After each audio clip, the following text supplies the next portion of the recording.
৭১ গণতন্ত্র প্রশ্নে ছাড় না, মানে এই জায়গাটায় খুব জোর দেওয়া, মানে জামাতের সাথে বিরোধের জায়গা, সেটি বিগত সময়ের জায়গা থেকেও যদি বলে, আপনি বলছিলেন যে বিএনপির নামে একটা বড় রকমের কাঁধে বোঝার মতোই নিয়ে চলতে হয়েছে জামাতের জায়গা, সেই জায়গায় সেটেল ডাউনের কোনো সুযোগ আছে, মানে ৭১ প্রশ্নে সুযোগ আছে কিনা?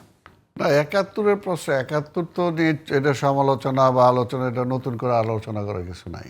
৭১ তো আমার জাতিসত্তার পরিচয়, তাই না, আমার স্বাধীনতার পরিচয়। এই ৭১ নিয়ে তো আলোচনা বা এটার প্রশ্ন আপোষের কোনো বিষয়ই নেই। আপোষের কথা বলছি না, মানে যারা এই জামাতের কথা যদি বলা হয়, মানে তাদেরকে প্রকাশ্যে ক্ষমা বা এই জাতীয়, যেহেতু দীর্ঘদিন আপনাদের সাথে ছিল, মানে সেই রকম কোনো আলোচনার জায়গায় আপনারা গিয়েছেন কিনা কখনো? না, এটা তো আমাদের একার ব্যাপার না। এটা হলো যে এখন আমি মনে করি যে এই মুহূর্তে এই আলোচনাটা খুব একটা মুখ্য না।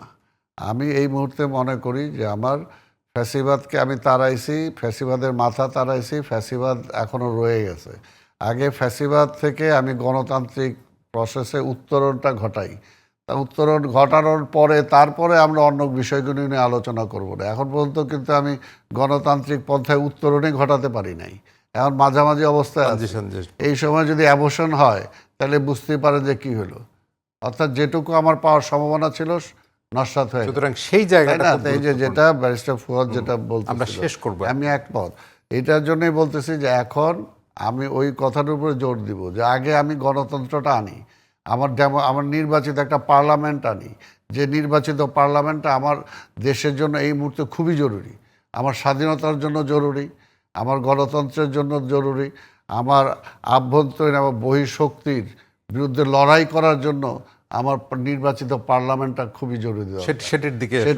সেটার দিকে অন্তত আমরা যাই এবং পিপুলের উপর আমি আস্থাটা রাখি যে পিপুল কখনো ভুল করে না। আজকে নির্বাচিত পার্লামেন্টটা আসলে, আজকে বললাম তো যে অনেক কিছু, যে দেখেন আজকে বেকার সমস্যা বাড়তেছে, আজকে আমার এনে কোনো ইনভেস্টমেন্ট হচ্ছে না। এই একই অবস্থায় যদি চলে আরও কিছুদিন, তাহলে দেশটা কোথায় যাবে?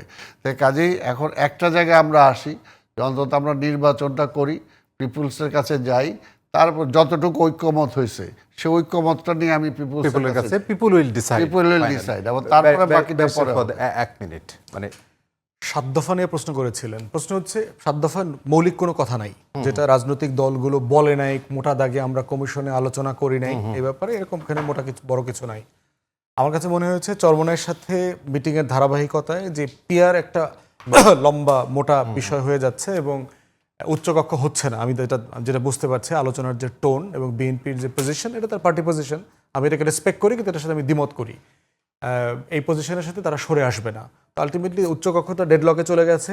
তাহলে এখন চরমনাই এবং জামাত পিয়ার এক কক্ষের সংসদেই সিরিয়াসলি দাবি করছে। এবি পার্টির পক্ষ থেকে আমরা একটা মানে নেগোশিয়েটেড প্রস্তাব দিয়েছিলাম আমাদের তরফ থেকে, যে আমরা একটা মিক্স সিস্টেমে যাওয়া দরকার।